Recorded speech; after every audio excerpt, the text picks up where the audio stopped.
business.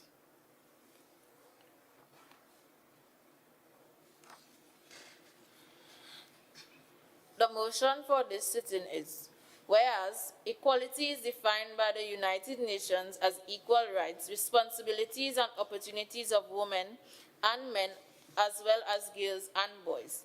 Whereas women and girls have unique challenges that they face. Whereas men and boys also have experience unique to them. Whereas equality of status remains a priority for the island of Tobago. Whereas the theme for International Women's Day 2022 is Changing Climates, Equality Today for a Sustainable Tomorrow. Be it resolved that this House recommits its efforts to supporting women and girls in a society that is deeply rooted in also protecting the environment. I now call on the member for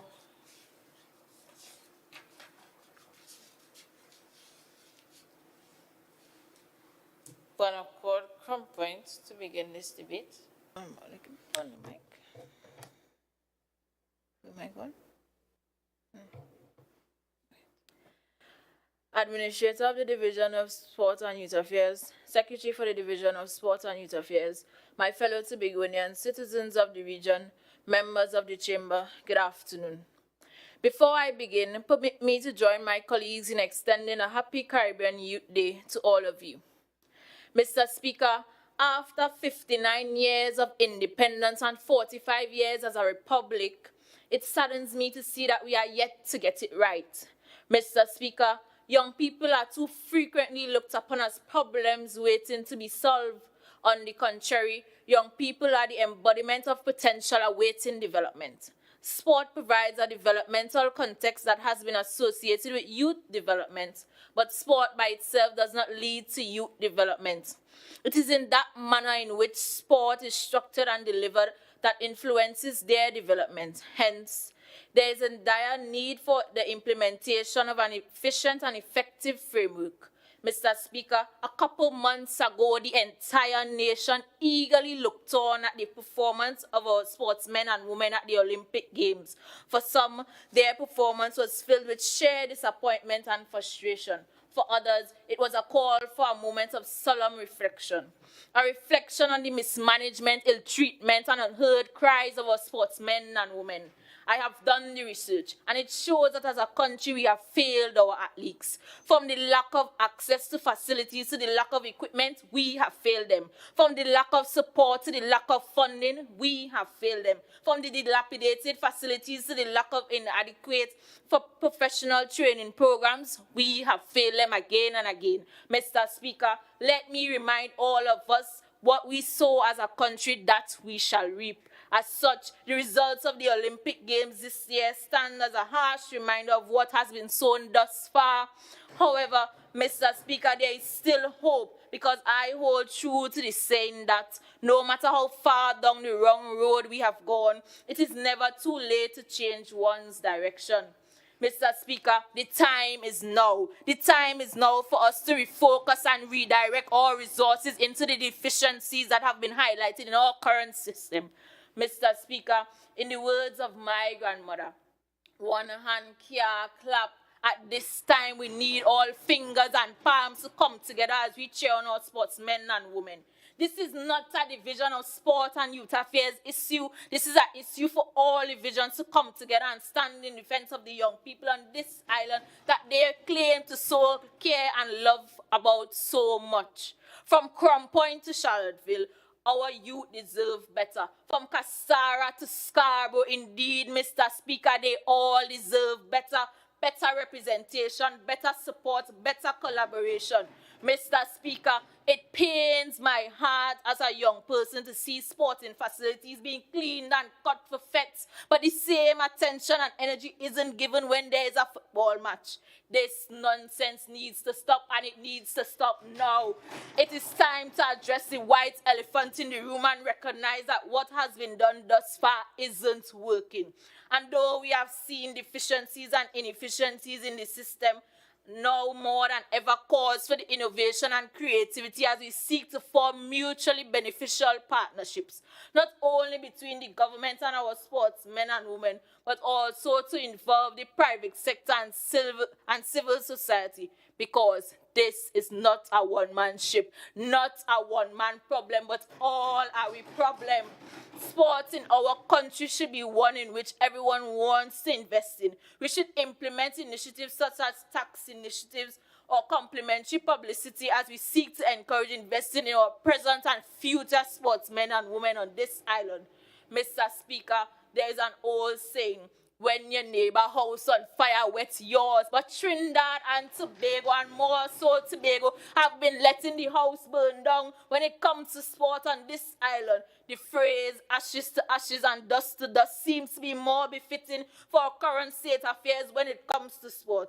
The thing is, Mr. Speaker, we expect our sportswomen and men to reach the Olympics and excel with out the necessary support. If that is not madness, Mr. Speaker, then I don't know what is. Mr. Speaker, taking home gold Olympic medals will always be a dream unless we set the groundwork for it to be a reality. From parents to stakeholders and the office holders, we all have a part to play. Mr. Speaker, divided we can do so little, but together we can change that what we also deeply care about. How? Explain to me, how can we be able to rent the YMCA for functions, but our swimmers can't use there for swimming? Explain to me how we can have panorama in the stadiums for hours, but give athletes 1 hour and a half to train. Soon our sportsmen and women might have to take a page out of the current assemblyman's book and swim from Tobago to Trinidad for training. Mr. Speaker, we have to ensure that we provide an environment that hone and develop these skills so that we can have first-class sportsmen and women representing this country. In the last month, there was an uproar when our Olympians didn't meet the citizens' expectations. But can we stop for a moment and understand that many of these Olympians paved the way for themselves and still choose to represent this twin island? Can we stop for a moment and see how badly they are treated? Can we stop for a moment and note that the ministry receives over 296 million a year and do nothing? Can we stop for a moment and note that we created the problem, so it's all are we to fix it? Blame ourselves and not the sportsmen and women who are trying to excel with little to no training, little to no facilities, little to no funding, little to no coaches. Mr. Speaker, if I could stand here all day and go through the problems, we won't have enough time. As a youth councillor, I will fight, I will advocate, and I will stand in defense of each and every young person on this island. Mr. Speaker, to whom much is given, much is expected. We have been given this opportunity to represent all the youth on this island, and represent we shall. Mr. Speaker, in 5 years, I want to stand proud and look at my television and never suffer the mere embarrassment again. It is my dream that Tobago will produce more athletes per capita than any other island or country. Mr. Speaker, we have the resources, but what we have to ensure is that these resources are managed prudently. Many of you may not be biblical persons, but for those of you who are, the scripture reminds us that we should train a child in the way they should go, so when they are old, they don't depart from it. It is time to implement policies and frameworks that start from kindergarten to develop our sportsmen and women. Mr. Speaker, one of the greatest mistakes that we can make is to judge policies and programs by their intentions rather than their results. To date, we have seen so many policies with good intentions, but let me remind you, Mr. Speaker, the way to hell is paved with good intentions. This seems to be reflected in the proverbial hell that our sportsmen and women currently face. For far too long, we have neglected our athletes and have only noted their importance when the country needs representation. Let's motivate and equip them with all the necessary resources and support to ensure that they are given the best opportunity at being the best in their individual sporting category. Mr. Speaker, I look forward to seeing our citizens no longer being deceived and hoodwinked. I look forward to seeing our sportsmen and women being valued and appreciated for the assets that they are.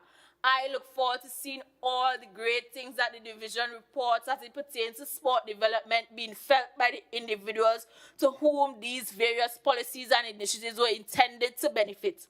Mr. Speaker, as I close, I am in partial support of this motion because established systems are inherently hostile to change. However, changing nothing happens. Mr. Speaker, the time for change is now. I thank you.